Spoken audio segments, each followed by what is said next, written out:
All right, ladies and gentlemen, let's get into this. We're going to be completing the square to change these things into vertex form. These are all in standard form, which is ax squared plus bx plus c.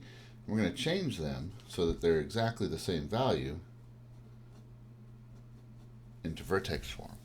And just in case you forgot, the nice thing about vertex form is you can just look and see the vertex. It's going to be h comma k. So it's going to be the opposite of that number, the opposite sign, right? And then that's the x coordinate of the vertex, and k is the y coordinate.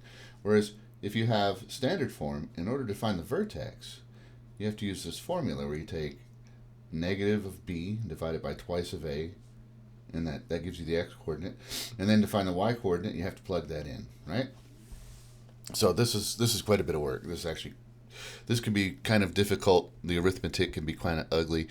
So that's one of the benefits of vertex form. So let's get into it, right? Now, these are all tricky because for all of these, a is not 1, right? And so that makes it tricky. So our very first step, what we do is we do a couple things at once. We divide a out of both terms, both a x squared and b x. So we got this right here. Now when I divide 3 out of negative 3, I get negative 1. We leave space.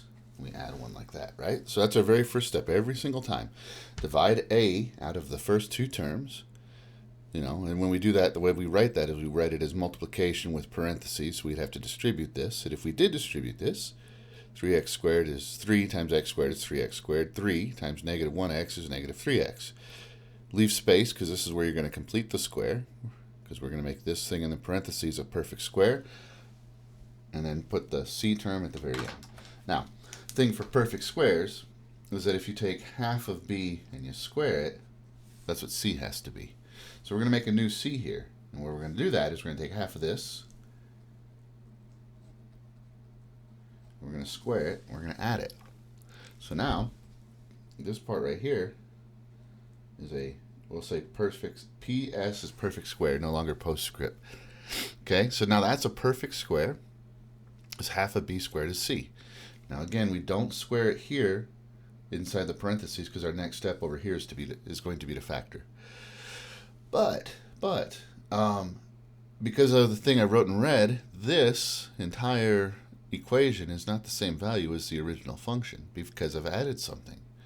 I've actually added 3 of them because it's in the parentheses, and if I distribute it to be 3 times that. So I added it here, so I have to subtract it there. And here, I'm going to go ahead and square it.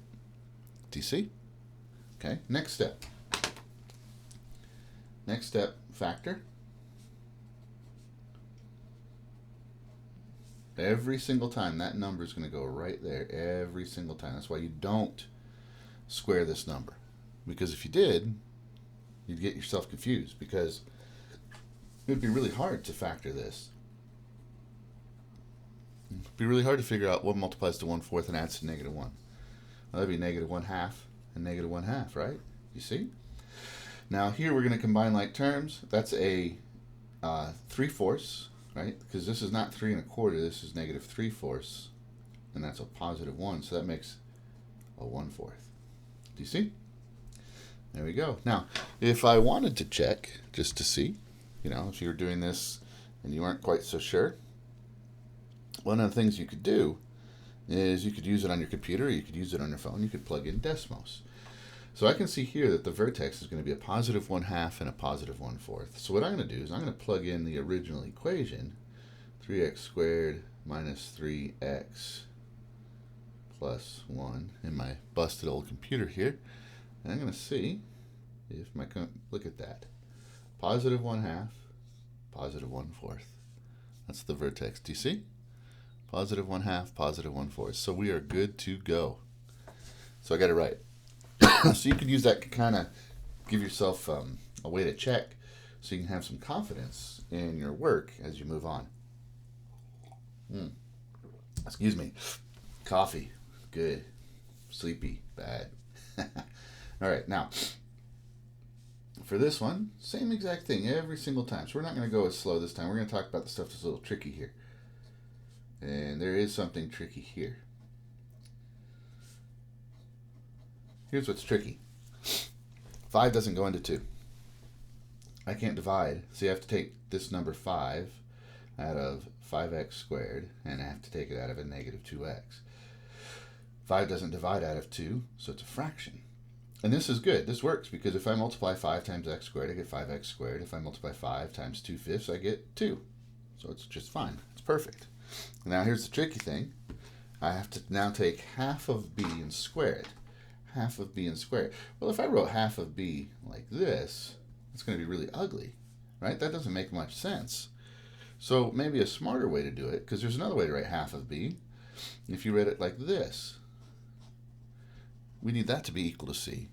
So now half of b is 2/5, right? So b is 2/5, so it's 1/2 of 2/5 squared. Well, the 2's cancel, so it's 1/5. Half of 2/5 is 1/5. That even makes sense. Half of 2/5 is 1/5 when you say it like that. Now, we don't square it here, so we're going to add it here. Negative 1/5 squared. We're going to subtract it over here, but we're going to subtract 5 of them. Remember? I'm going to subtract 5 of them every time. And here I'm going to go ahead and I am going to square it. Just like that. You see? Now, let's see.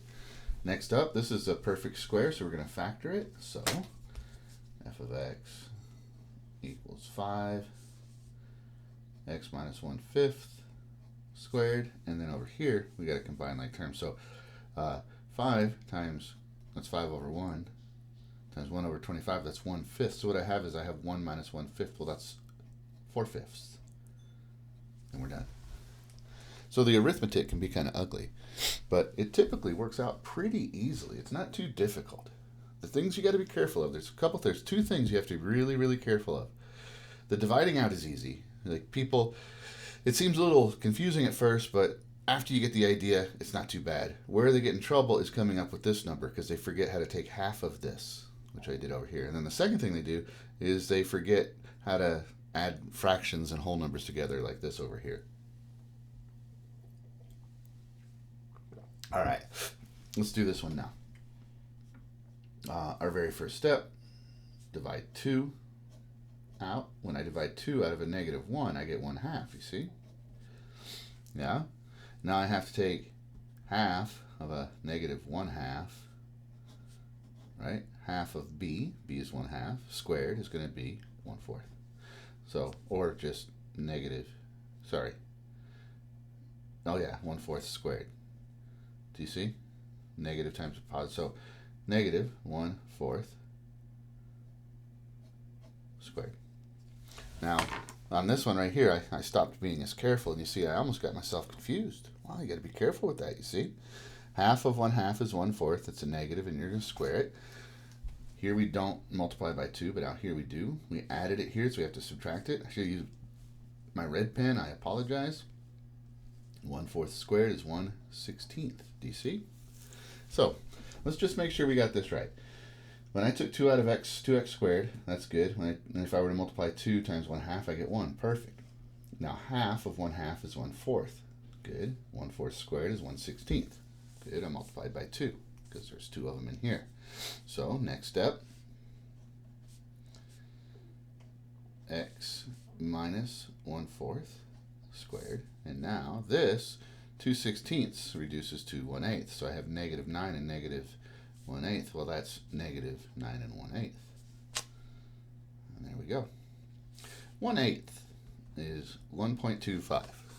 I didn't do that in my head right now. I just remember. So my vertex for this should be negative 0.25 and negative 9.125. And the reason, so on this one, because I stumbled right here, because it wasn't so smooth and perfect, what I'm going to do is I'm just going to check this one. This is advice that I think that you should follow when you're practicing. You know, you obviously don't have the luxury of checking when you're doing your homework or when you're taking a quiz or a test, but when you're doing your homework, you do.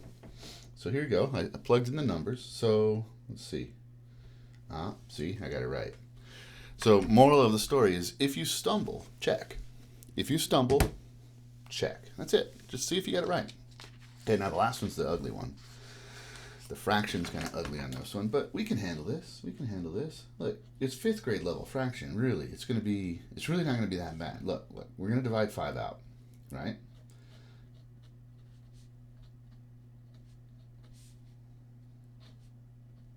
Okay, dividing 5 out of 7 is 7 over 5. And that's true, because if I distributed that, these two would make 5x squared, these two would make negative 7x, right? Now I have to take half. I have to take half. That's going to be negative 7 over 10. That's what I'm adding. Do you see? So right here, flying red pen.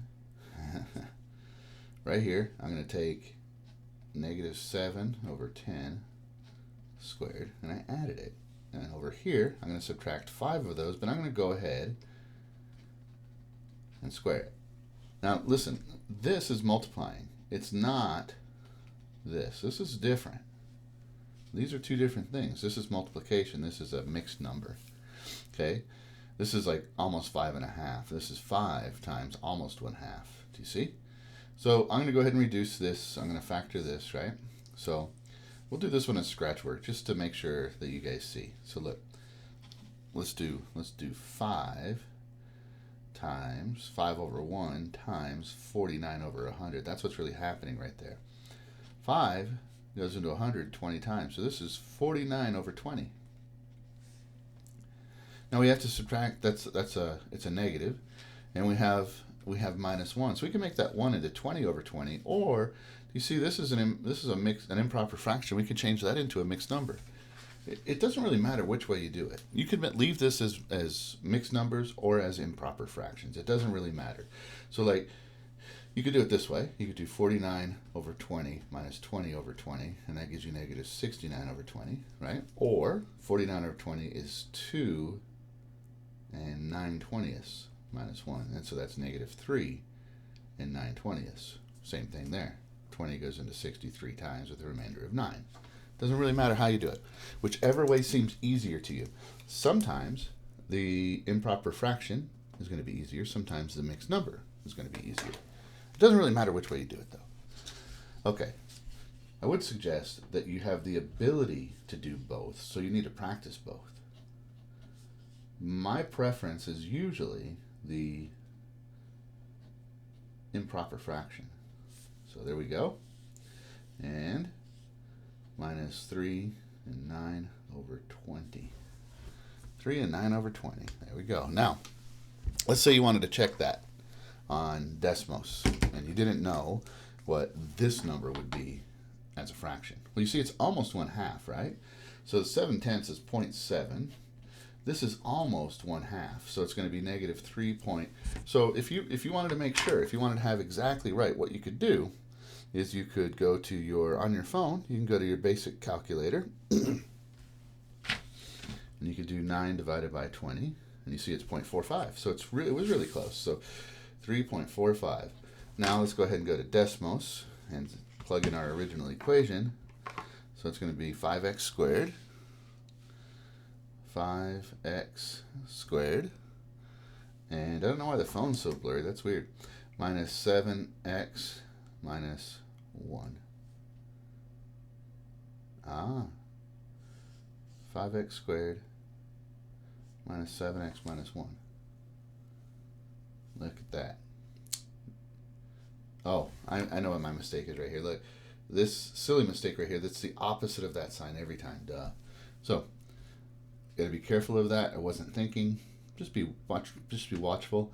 And that's a good warning to you to just be really careful. It's the opposite of that sign, always and forever. And everybody knows that. It's just easy to mess up. And then negative 3.45. So we're good. So that is Vertex form. So you can, if you're in my class, you can send me an email. Just tell me your score.